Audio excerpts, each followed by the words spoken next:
comes in 4-part, Part 1, Part 2, Part 3, and Part 4. Now look at Part 1. Part 1. First, you have some time to look at questions 1 to 4.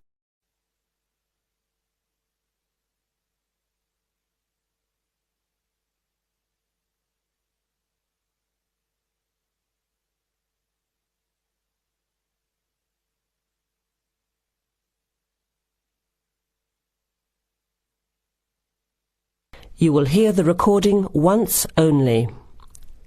Listen carefully to the conversation and answer questions 1 to 4. OK, who's next, please? I think I am. How can I help you? I just came in on flight 372 from Singapore at 11:30 and my luggage hasn't arrived. I've been waiting at the baggage claim for about half an hour now and everything seems to have come off the plane. The conveyor belt has stopped and all the passengers have gone. So I came here to find out what has happened to my bag. Can I see your ticket, please? Here it is. So you came from Hong Kong today and changed planes in Singapore, right? Yes, the connection in Singapore was a tight one.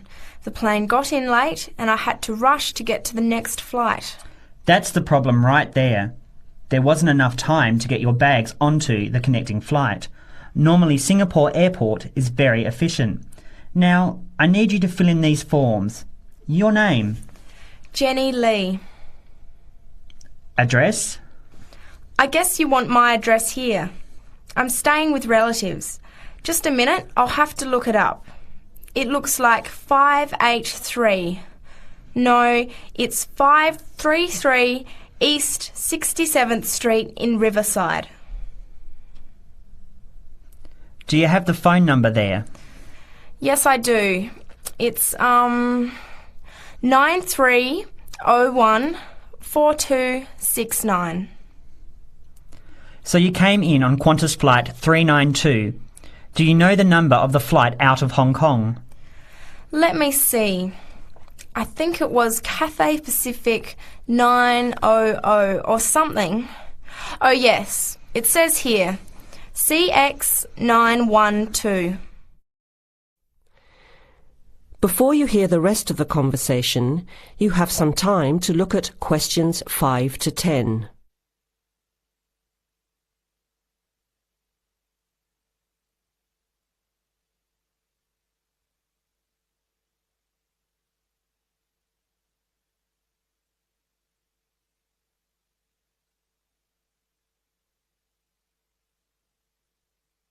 Now listen and answer questions 5 to 10. Right. Now, I need a description of the luggage. How many pieces did you check in? Just one. Can you describe it for me? Here is a picture to help you. Okay. It's a big bag, like this one. Rectangular.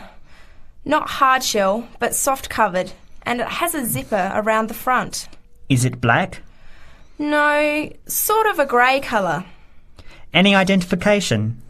Just a tag with my name on it. Any other features? Well, it has wheels and a retractable handle on the end, so you can pull it, as well as the handle in the middle. OK, that's fine. Now, if your bag missed the connection, I'm sure it'll be put on the next flight. I'll email Singapore as soon as I finish here. The next flight comes in at 17:50. That's 10 to 6 this evening. You can pick it up then. 10 to 6? That's too long to wait. Can I get my uncle to pick up the bag on his way home from work? Sorry, you have to be here yourself to clear customs. Of course, I almost forgot. Will the bag come here, to this desk? Yes. You pick it up here, then take it over to the customs area. By the way, don't forget to bring your passport. You will also need to have the key plus your ticket with a baggage claim number on it. Oh, okay. Guess I'll have to come back tomorrow then. It's lucky I packed everything I need for now in my carry-on bag. Yes, that's always a good idea. Be prepared.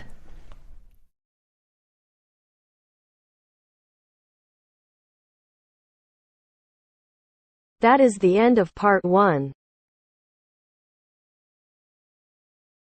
You now have half a minute to check your answers.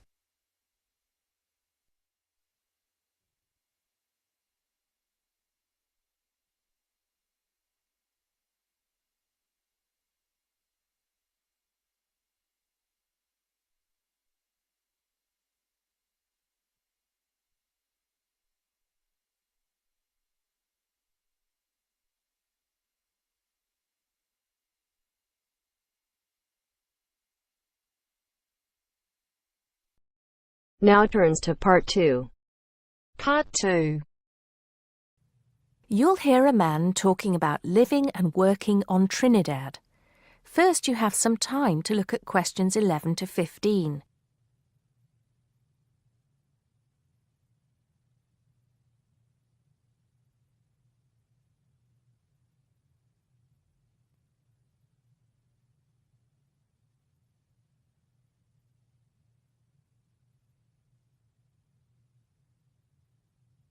Now listen carefully and answer questions 11 to 15. Hi, I'm Steve Pinfold, and I'm here today to tell you about my gap year, which I took about 20 years ago. Unlike many students these days who go travelling or get some work experience between school and university, I decided to do something completely different after finishing my degree.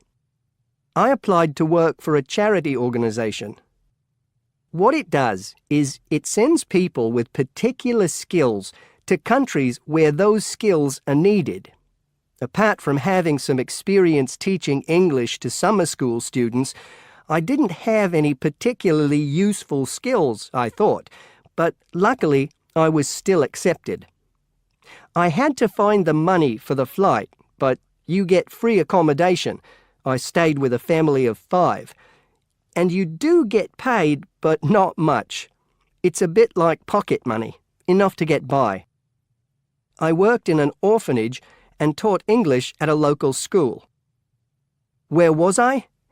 Well, originally I was going to be sent to a village in India, but at the last minute the organisation decided to send me to Trinidad. Now, this is a fascinating place. It's an island in the Caribbean.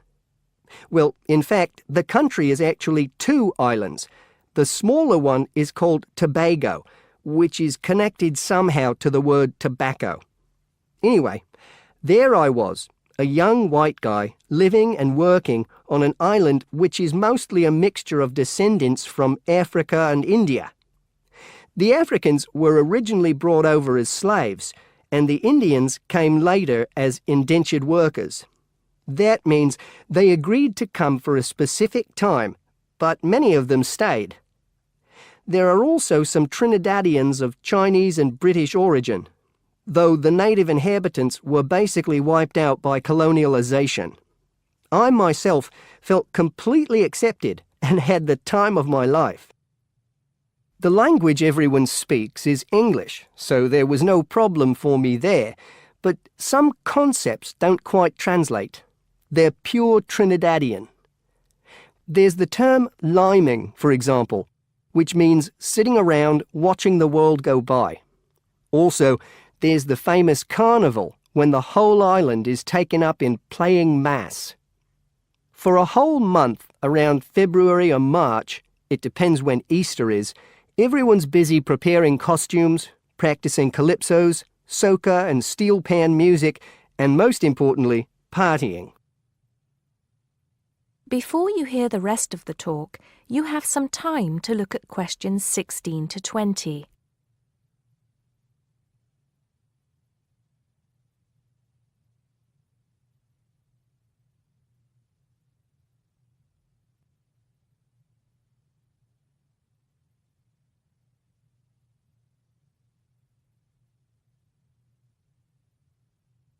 Now listen and answer questions 16 to 20.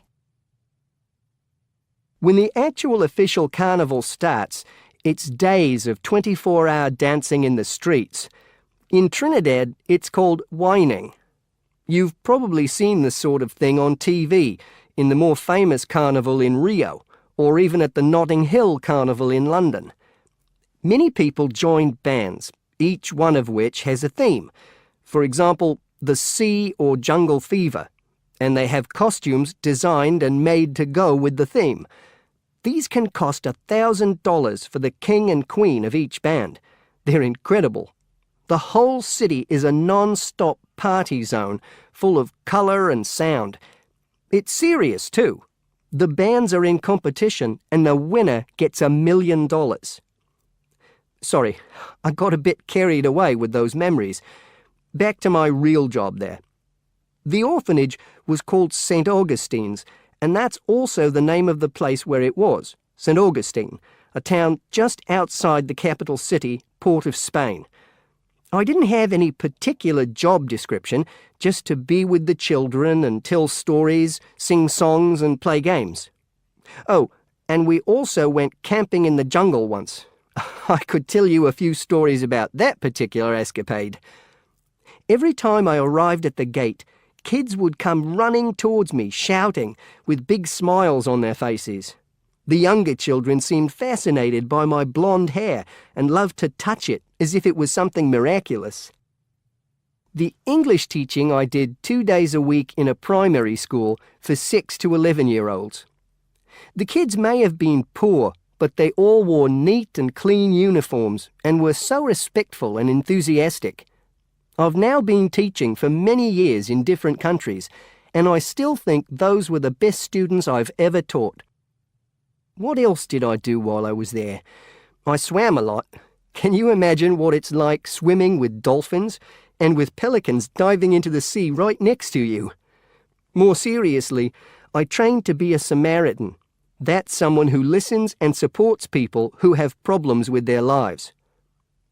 Overall, what I took from the experience was a sense of being in another culture, or rather cultures.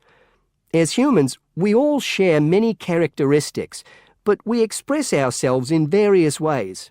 In Trinidad, there are lots of different communities and religions, and so many different kinds of festival to see. Hindu, Muslim, Christian, as well as some rather mysterious African traditions. There are quite a few Rastafarians too. Trinidad is, as Americans are fond of saying of their own country, a melting pot where everybody is greeted warmly. Go and see for yourself. I'm not sure how it's changed since I was there, but I'd love to find out.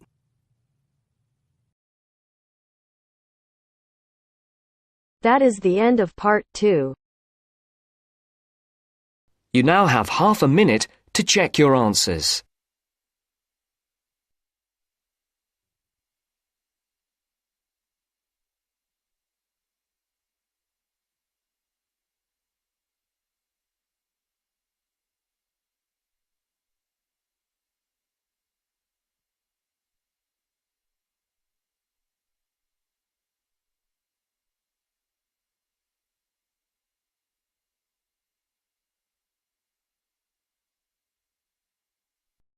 Now turns to part 3.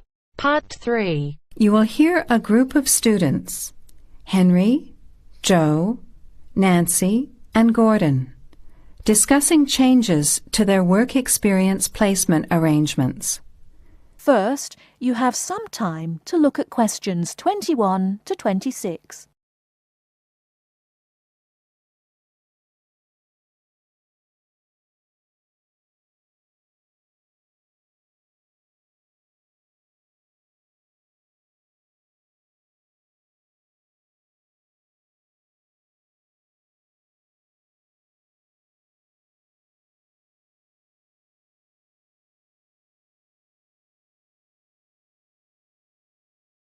Now listen carefully and answer questions 21 to 26.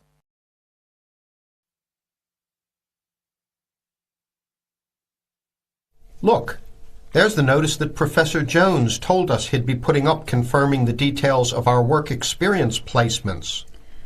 But I thought that was already arranged. No, he said he'd have to check with the companies that the days we preferred were okay for them. Let's see if any have changed. Teresa's not here today, but her name's first. It says the Uni Bookshop, Friday mornings starting on the 23rd of March.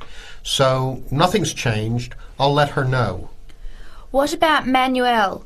He's not here either. Is he still going to the music store in the high street? If it's mainly music, yes, he's still down for that on Friday afternoons starting on the 9th. The day's different. It's changed from Tuesday mornings, but that's okay. I'll tell him. He'll really enjoy listening to music all day. Now, where's my name? Henry. Here it is. I'm going to the beauty shop, and I said I preferred Thursday afternoons. Oh, good, that seems okay. And my start date hasn't changed either. Joe, what day did you opt for?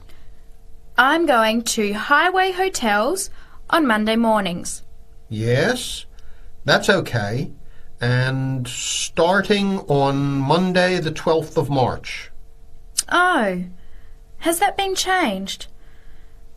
Okay, I was scheduled to start the week before. I'll just make a note of that. What about me, Henry? Have I still got the Explore travel service on Wednesday mornings? Just a minute. Where's your name? Let's see. Nancy. Okay, here it is. Explore travel on Wednesdays, yes, but afternoons, and starting date is Wednesday the 14th of March. Has the date changed? No, not the date, just the time, which is fine. I'll get to sleep in. You lazy thing, Nancy. Chris's name is next on the list. Gorgeous Gowns Fashions. What a name. Yes, it sounds good, doesn't it? I'm hoping he'll bring me some free samples. So, has he still got Wednesday mornings? Yes, Wednesday mornings starting on the 14th of March. Okay, I'll tell him when I see him tonight that his arrangements haven't changed. Gordon, what about you? I chose that software company that makes computer games. I can't remember its name, but I asked for Tuesday afternoons. Oh, yes. Here it is. Games to go on Wednesday mornings. There's a note here saying they have their weekly staff meetings on Tuesday afternoons, so that wouldn't be much use to you. That's why they've changed it to Wednesdays, starting on the 21st of March, so you can see their working setup. OK, I'm glad they've changed it. I don't think I'd want to sit through a meeting every week. Before the conversation continues, you have some time to look at questions 27 to 30.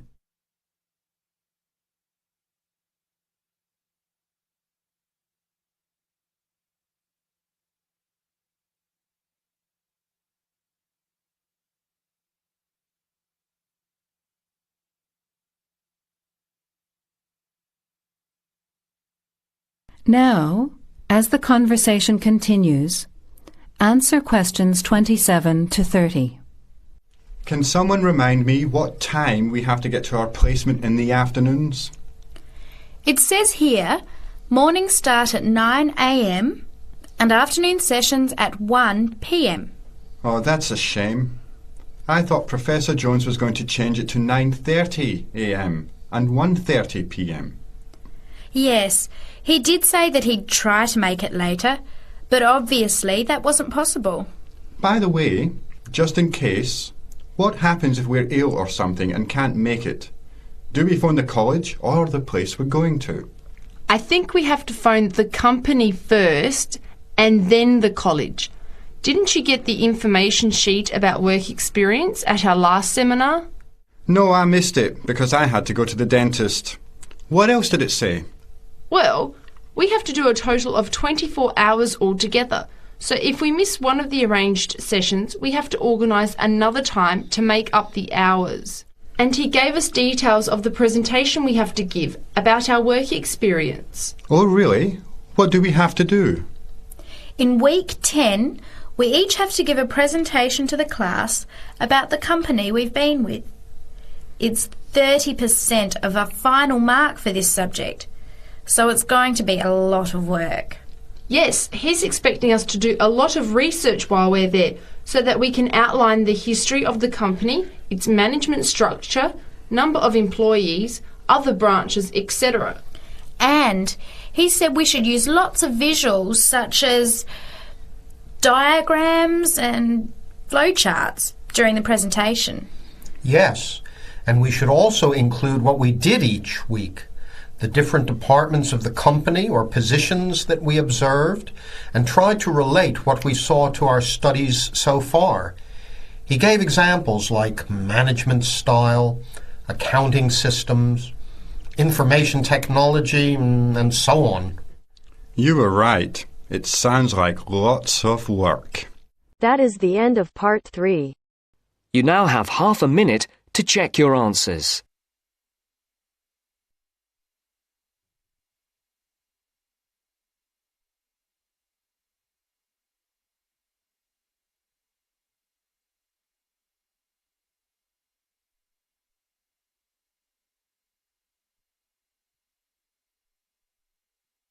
Now turns to part 4.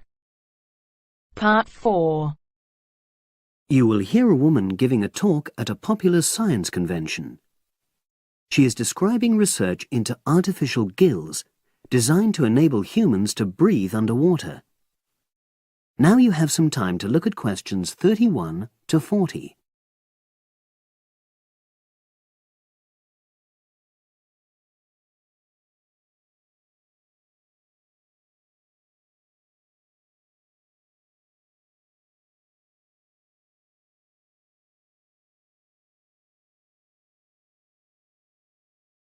Now listen and answer questions 31 to 40. In my talk today, I'll be exploring the idea of artificial gills. I'll start by introducing the concept, giving some background and so forth, and then I'll go on to explain the technological applications, including a short, very simple experiment I conducted. Starting with the background. As everyone knows, all living creatures need oxygen to live. Mammals take in oxygen from the atmosphere by using their lungs, and fishes take oxygen from water by means of their gills, which of course in most fishes are located either side of their head. But human beings have always dreamt of being able to swim underwater like the fishes, breathing without the help of oxygen tanks. I don't know whether any of you have done any scuba diving, but it's a real pain having to use all that equipment. You need special training, and it's generally agreed that tanks are too heavy and big to enable most people to move and work comfortably underwater. So scientists are trying a different tack. Rather than humans carrying an oxygen supply as they go underwater, wouldn't it be possible to extract oxygen in situ? That is, directly from the water while swimming. In the 1960s, the famous underwater explorer Jacques Cousteau, for example, predicted that one day surgery could be used to equip humans with gills. He believed our lungs could be bypassed and we would learn to live underwater just as naturally as we live on land. But of course, most of us would prefer not to go to such extremes. I've been looking at some fairly simple technologies developed to extract oxygen from water, ways to produce a simple, practical artificial gill, enabling humans to live and breathe in water without harm.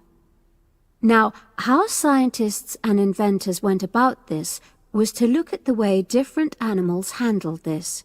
Fairly obviously, they looked at the way fishes breathe, but also how they move down and float up to the surface using inflatable sacs called swim bladders.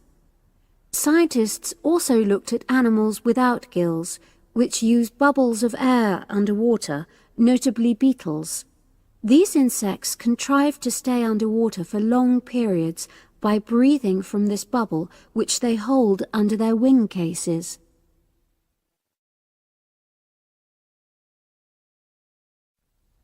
By looking at these animal adaptations, inventors began to come up with their own artificial gills.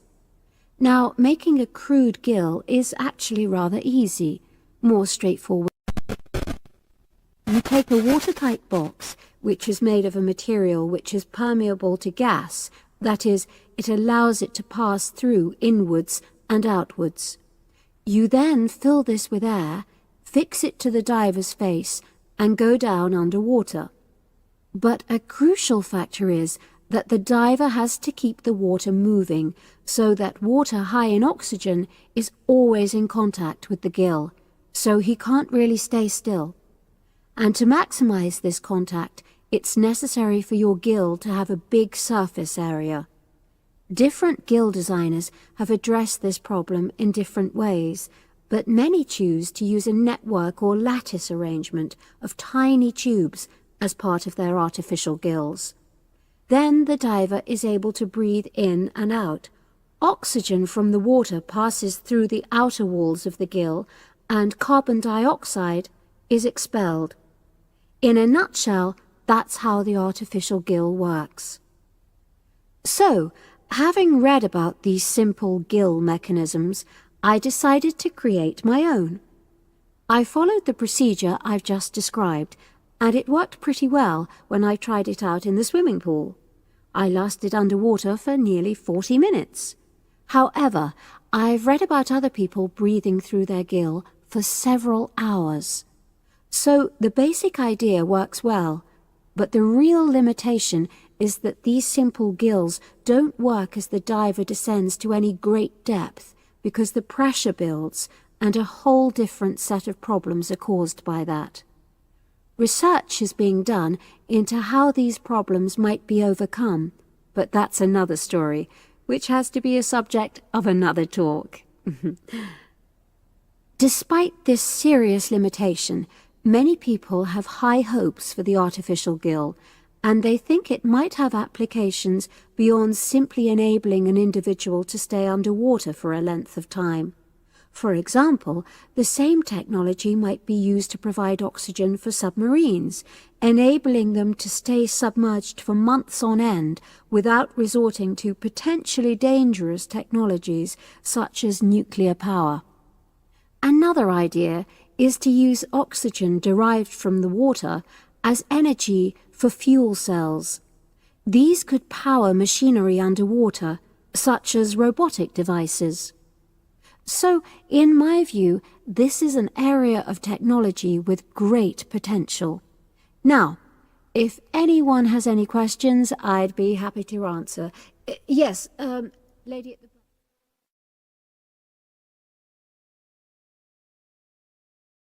That is the end of part 4. You now have half a minute to check your answers.